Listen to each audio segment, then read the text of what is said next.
I mean, I just look back and say, that was a great thing, Like we always. You know where you are. This is Artist on Record. Today in the hot seat, former Guns N' Roses manager, Mr. Alan Niven. His new book, Sound and Fury, Rock and Roll Stories. You could pre-order that right now. Click on your screen right here. In 1991, Izzy Stradlin left Guns N' Roses. Where did he go? He put out a record called Izzy Stradlin and the Juju Hounds. For some reason, the record was doing pretty well, but Geffen Records decided to put the brakes on the album. Let's talk to Alan Niven, former Guns N' Roses manager, and hear the real story. Hopefully people like it, and it's one of those things, you just take it as it comes. It actually went to the top of the AOR chart, and it actually made #1, which made some people very unhappy.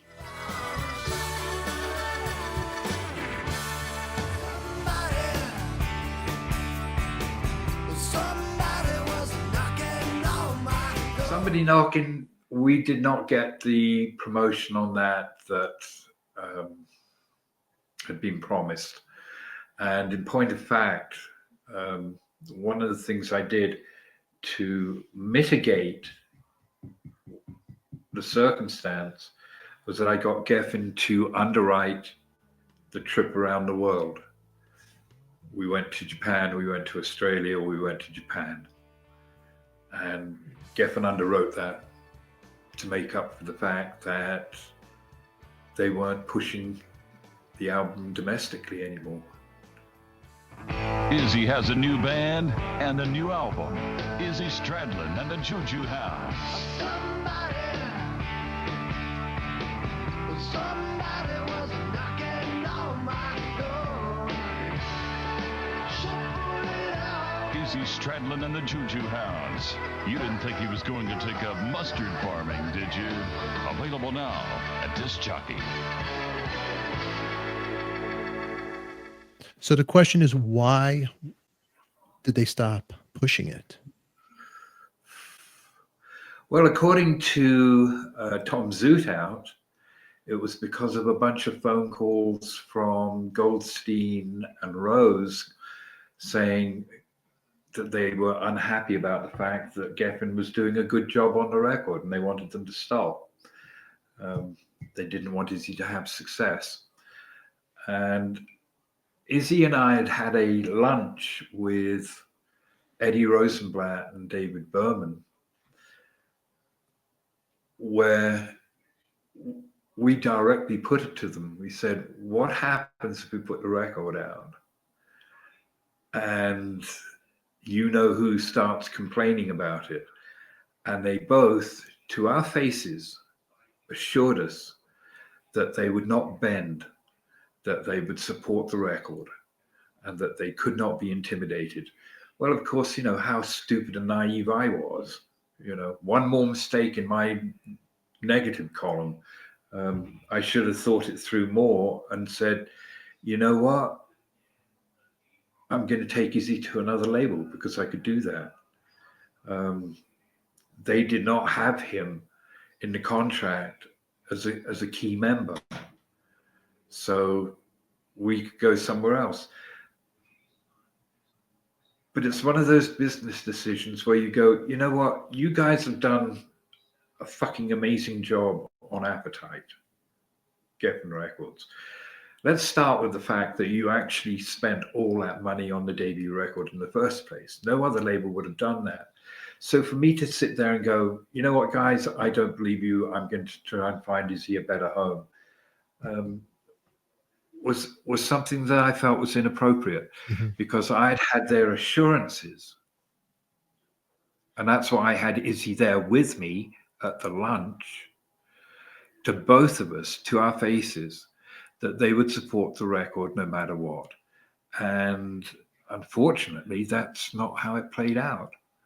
Zoots told me there were endless phone calls bitching and moaning about the fact that Izzy's record was doing okay. And I think, as I recall, it was at about 400,000 units when they pulled the promotion on it. It may well have over years actually gone gold. I don't know if Geffen bothered to tell people that anymore. To my knowledge, it did go gold in Japan. So there's some sort of sense of success that Izzy can hang his hat on and feel that he wasn't completely robbed. But there were people playing spoiler, which was unfortunate. And part of my thinking is Crosby, Stills, Nash and Young, they all make separate records. Yeah. And they support each other. How naive of me to think that maybe Axl would go, yeah, he's my mate from Lafayette. I'm happy to see him do well. And who knows, maybe the thinking on one or two people's parts was, we don't want Izzy to be that successful, because if we do, we're going to have a hard time getting him back in the band. And that might have been the thinking.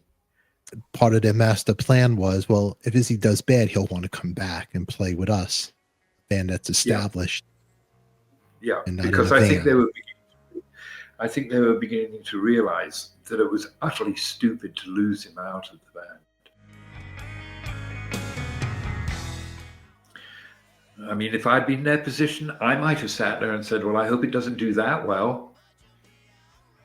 Would I have picked up the phone and bitched at Geffen? No, I wouldn't have. That's not my sense of integrity.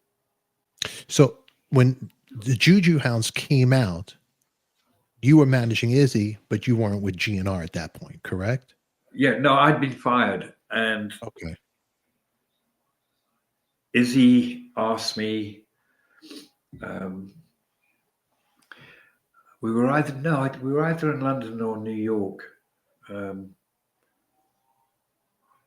I think we were at the Meridian in New York, and Iz asked me then. He said, "Nib, would you work for me?" And I went, "Are you kidding me? Of course I would. I'm very touched that you ask." Did we discuss that it might be something that would enrage Axl at some point? Yes, we did. I said, you've got to be aware of this. This may piss Axl off if you and I work together, because, he's a mean junkyard dog at the end of the day. And we did talk about that. And Izzy's attitude was, well, I don't care. I think we'll do all right. And I went, well, as long as you're going into this with your eyes open, yeah, I'm not going to turn you down. I couldn't. I considered him a good friend at that point. Mm-hmm. And you don't turn somebody down. Never saw a dime out of doing it. But, I worked for the first year on GNR for free. I never got paid in the first year I was with GNR because they didn't have the money. It wasn't there. We needed it for other things. So that didn't bother me that much, but it bothers me that that particular record did not get its due. And if you want to know how good the band is, there is somewhere a live EP featuring tracks like Highway 49, and that tells you how good that band was. Well, what do I do now? I was in Guns N' Roses. Time fills the pages. Turn the page. Izzy never wanted the pressure of the fame. He never wanted that. John Bon Jovi chased Izzy across America all the way to Copenhagen to try and get him to agree to open for him. And there are certain things that people say to you that you never forget because they are so stunning. And we were in Copenhagen, we were doing some mixing, and Izzy looks at me and he goes, "Nib, I'd rather play Toilets than open for John Bon Jovi." Okay, got it. It's not about crowd size for you. It's about the fact that it's your crowd and it's in a venue where you feel comfortable. All right, let's go play some clubs and theaters, which is what we did. There's an old saying, he who does not know himself will be defined by his fame. In terms of the personnel of Guns N' Roses, I would say that Izzy was somebody who always knew who he was, where he'd come from, where he was comfortable, and what he liked to do. And if that meant riding dirt bikes in Indiana, then it was riding dirt bikes in Indiana with people he went to school with.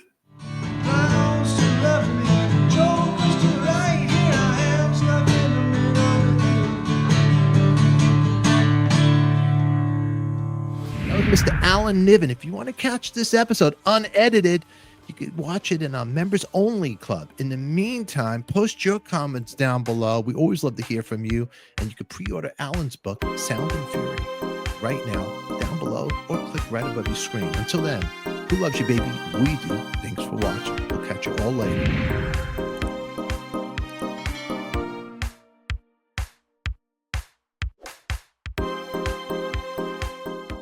Artist on Record, the Rock and Roll Podcast, is now streaming on Apple Podcasts, Spotify, iHeart Podcast, and YouTube Music. Listen to us now.